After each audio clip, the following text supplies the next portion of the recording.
Айгүл келін болып келсе қабылдайсыз ба? Бұл сұрақты уже 1000 рет естіген шығармын. 6 ай бойы, 5 ай болды ма, қанша ай болды?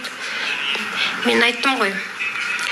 Кіммен үйленем десе де қарсы емеспін дедім ғой. Лишь бы жақсы жағынан өзгерсе жақсы ғой. Ұсыныс жасады.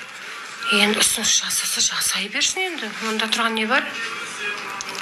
Үйленсе үйленсін. Бәріңіз бірге тойға барайық, тойларын жасасын. Тәуіржанға да шын тілектес болсаңыздар, Құдайға айтыңыздар. Құдайым Тәуіржанды дұрыс жолға сала көр деп көмектесіңіздер. Біреу үшін дұға етсеңіздер, өзіңіздің балаңыздың алдынан да келеді. Келініңіз құтты болсын дегендер, сіздерге де жұғысты болсын. Сіздерге де 1000 еселеп осындай келіндер жұғысты болсын. Қандай келін тілеп жатсыз, сондай келін жұғысты болсын. Гулиге үйленсе де қолдайсыз ба дейді. Балам кіммен үйленем десе соны қолдаймын. Кейін сосын өзің соған үйлендің деп айтасың да. Енді қазір енді қалай қарсы шығам мен үйленем деп тұрсың. Кейін бір нәрсе болса, өзіңнің шешімің ғой, мен ба деп айта аласың да. Үйленбе деп қалай айтасың? Үйленем десе үйленсін. Дұрыс дейді. Вот сендерге ответ дейді. Қашан дейді. Той туралы мен естімедім енді. Той туралы естіген жоқпын әлі. Естімедім ешқашан. Той болса барамыз ғой бәріміз, билейміз дедім ғой, айттым ғой. Той болып қалса бәріміз билеп қаларымыз бірге. Келем деп шақырса, кім келеді десе, қол қоясыздар ғой бәріңіз. Бірге барамыз. Сіз жасап бересіз бе? Мен қалай жасаймын? Өзім алдымен үйімнің ипотекасын қойып алайын. Өзім жеке бизнес, қазір мен арендамен бизнес істеп отырмын. Мен жеке бизнес орын алып алайын. Балам бар, әлі өсіретін. Қалай жасаймын мен тойды? Той жасайтын адам дайындалу керек қой. Өздері жасайды ғой тойларды. Өздері жасайды әлі. Мен әлі той жасауға дайын емеспін ғой. Сіз жасап бересіз ба тойды? Мен не үшін жасаймын? Сіздер жасап бересіздер. Кім қолдайды, солар жасап береді.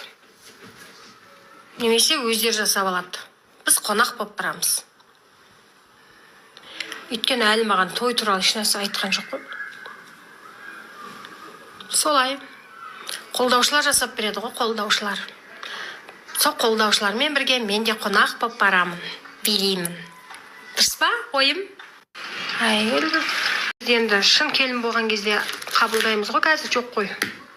Бүгін қосылайық бағдарламасының эфирі болып кетті ғой, мынау. Тәуіржан қатты шулатып отқан сияқты. Хаттарды оқи алмай кеттім ғой. Қосылайық бағдарламасындағы Тәуіржандардың сценарийлары осы жерде сөз болып кетті ғой тағы да. Менің құтты болсын, немере құтты болсын деп жатыр да. Құдай шынымен сондай сөзге, шынымен немереге жеткізсін. Сондай күндер болсын. Балаларым үйленіп, балалар, бүтін балалар туылып, осындай тілектер айтатын күнге жетейін. Сіздер де жетіңіздер. Рахмет сіздерге тілектеріңізге. Оған бүгін мен ана видеоны дұрыстап қайдадан көрейінші Тәуіржан видеосын. Неге сенім керек? Мен енді ешнәрсе білмесем. Құтты болсын келін. Бүгінгі тақырып келін құтты болсын болды ғой жота. Шынымен Тәуіржан ғашық болып, сондай күнге жетейін. Аумин. Это же неправда, дейді. Мен бар ғана пұтырлап кеткен сообщениені оқи алмай қатын, бірақ бүгін көп естіген келін құтты болсын деген сөз. Аумин, сондай сөзді естейтін күн болсын.